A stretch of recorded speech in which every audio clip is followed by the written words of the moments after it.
अस्सलाम वालेकुम। अच्छा, आज का हमारा टॉपिक है सिंप्लीफिकेशन ऑफ बूलियन फंक्शंस। पिछले लेक्चर में हम जो बूलियन फंक्शंस, एंड गेट और इस तरह की चीज़ें हम पढ़ के आए हैं, वो जो है उनको हम सिंप्लीफाई कराएं। सिंप्लीफाई का समझ लें कि आप एक बड़ा सर्किट है, उसको हमने छोटा करना है डिफरेंट अकॉर्डिंग टू लॉज। ठीक है, या कोई जैसे बड़ी इक्वेशन है तो उसको हमने छोटा करना है, बड़ा फार्मूला है उसको हमने छोटा करना है। काम वही हो, वही काम करे, लेकिन उन्हें छोटा करना है, कम्पैक्ट करना है। जैसे एक डेस्कटॉप कंप्यूटर होता है, नॉर्मल पीसी जिसको हम कहते हैं, और फिर एक जो लैपटॉप होता है, काम दोनों ही सेम करते हैं, लेकिन उस जो लैपटॉप होता है उसकी चीज़ें कम्पैक्ट होती हैं।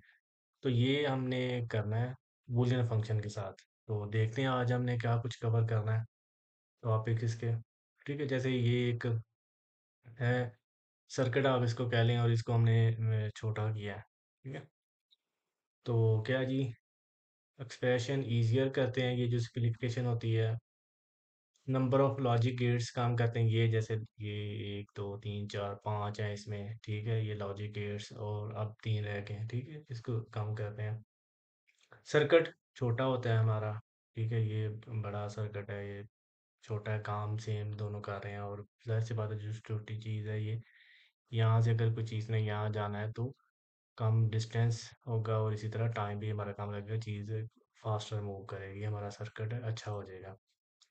टाइम, एनर्जी, ठीक है, सारा कुछ हमें बचत होती है इस चीज़ों की। और डिजिटल जो सर्किट है वो बड़ा इम्पोर्टेंट है, वो छोटा हो जाता है, कम्पैक्ट हो जाता है, हमारी जगह बचती है हमें। तो ये हमने बूलियन फंक्शन की मिसाल ये है कि ये एक बड़ा बूलियन फंक्शन है, और डिफरेंट हमने लॉज लगा के, ठीक है, तो उसको छोटा किया, जिसका मतलब एंड पे ये है। ठीक है, ये एक वैसे मिसाल है। तो आज आगे हम इस चीज़ को एक डिटेल्ड एग्जांपल लेके उसको सॉल्व भी करेंगे। ठीक है, सिंप्लीफिकेशन क्या है जी? प्रोसेस है रिड्यूसिंग बूलियन एक्सप्रेशन का, छोटा करना है इसको।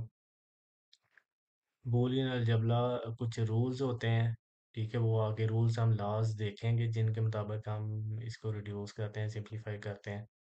अननेसेसरी टर्म्स जो हैं, जो गेट्स हैं, उनको हम रिमूव करते हैं। और जो हमारा सर्किट या एक्सप्रेशन हमारी होती है वो सिंपलर होती है, लेकिन इक्विवेलेंट जो है ना वो होती है, वो काम सेम करती है। तो ये कुछ लॉज हैं, ठीक है, हम वन बाय वन डिटेल में देखेंगे। ठीक है, कुछ मेंशन है। ठीक है, बूलियंस लॉ, ये समझ लें कि आपने इनको रट्टा लगाना है। ठीक है, इनको फिर हमने रट्टा लगाना है और फिर आगे इनको यूज़ करना है। इसमें आइडेंटिटी लॉ है, नल लॉ है, इम्पोर्टेंट, ठीक है, सॉरी, कंप्लीमेंट लॉ है। ठीक है, तो ये कुछ लॉ हैं, और डिटेल में हम इनको देखते हैं कि ये क्या है। ठीक है, तो बस जैसे फार्मूलाए होते हैं क्वेश्चन को सॉल्व करने के लिए, तो वो वैसे हैं, बस ये है कि हमें पता हो, हम इन चीज़ को यूज़ कर सकें। सिंप्लीफाई करते हैं, ठीक है, ये लॉज जो है हमें हमारी जो एक्सप्रेशन वगैरह होती है उसको सिंप्लीफाई रिड्यूस करने के लिए होते हैं। अब जैसे ये आइडेंटिटी लॉ है, आइडेंटिटी लॉ में ये होता है, इसको ऐसे आप समझें कि adding zero does not change a number.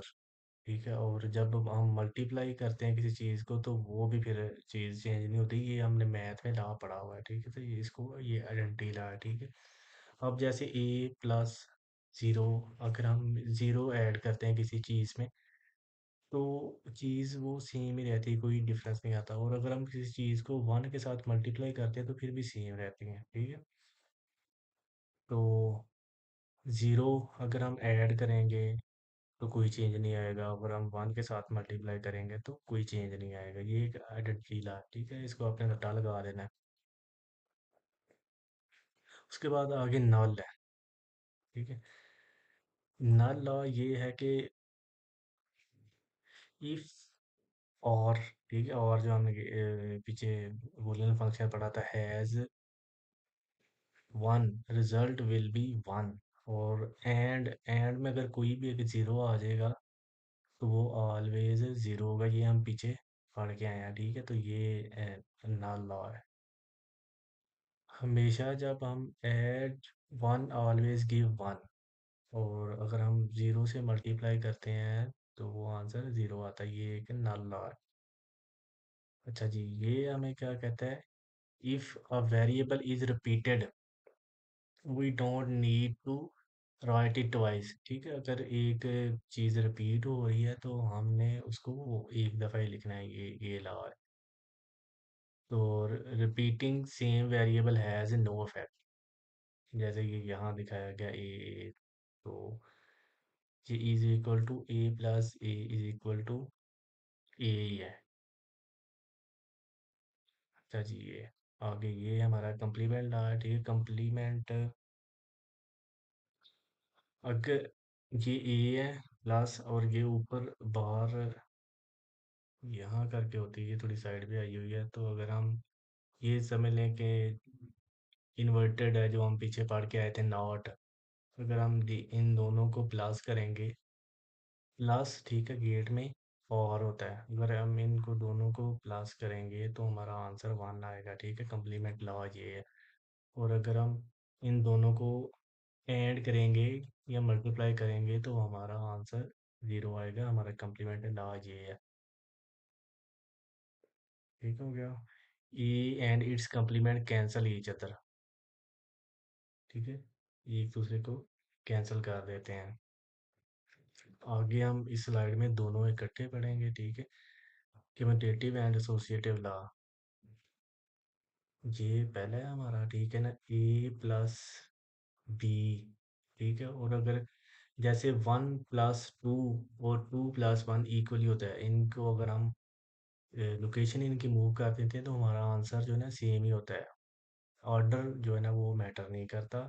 हमारा जो ये लॉ है, और दूसरा लॉ हमारा ये है कि अगर देखें ये सारे प्लस हो रहे हैं और ये सारे जो है ना मल्टीप्लाई हो रहे हैं, और अगर हम इनको ए बी को ग्रुप कर दें या बी सी को ग्रुप कर दें तो हमारे कोई इफेक्ट नहीं होता।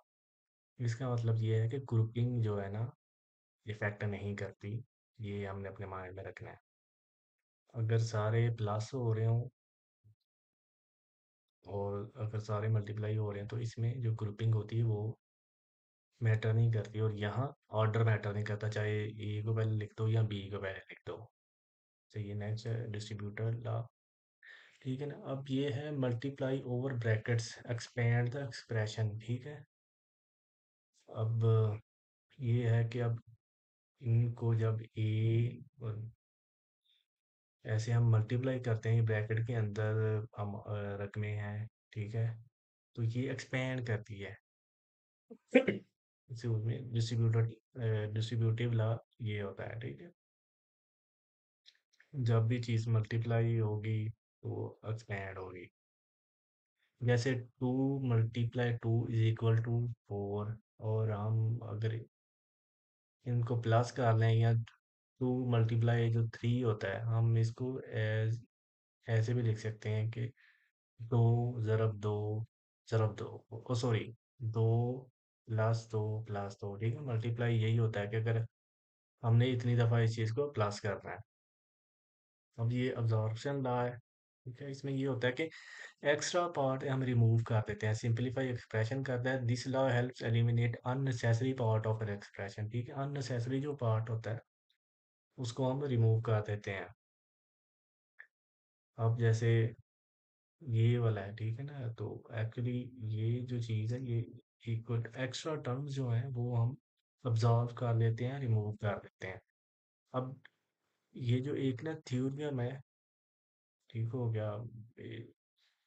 अब ये क्या है, ये भी हम जो है ना एक्सप्रेशन को सिंप्लीफाई करने के लिए यूज़ करते हैं, ठीक है। Not distributes inside and becomes और बिकम्स एंड, ठीक है।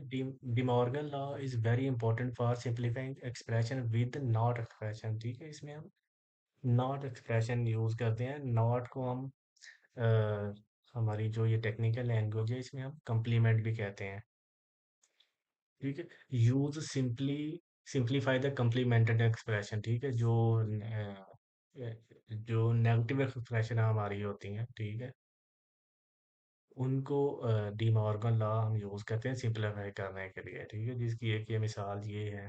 अब ए प्लस बी, ठीक है ना, ये ऊपर सारी जो है ना ये नेगेटिव है, और अगर हम इनको जब हम अलग-अलग करेंगे इनको, ठीक है, तो फिर हम यहाँ और था और ये एंड बन जाएगा, और ये अब यहाँ एंड है और हम इनको अलग-अलग करेंगे, ठीक है, तो ये फिर प्लस बन जाएगा। जैसे हम मैंने पहले कहा था कि एंड अगर ये नेगेटिव है, ठीक है, तो अगर हम इनको अलग-अलग करेंगे एंड और बन जाएगा, और जो है ये एंड बन जाएगा।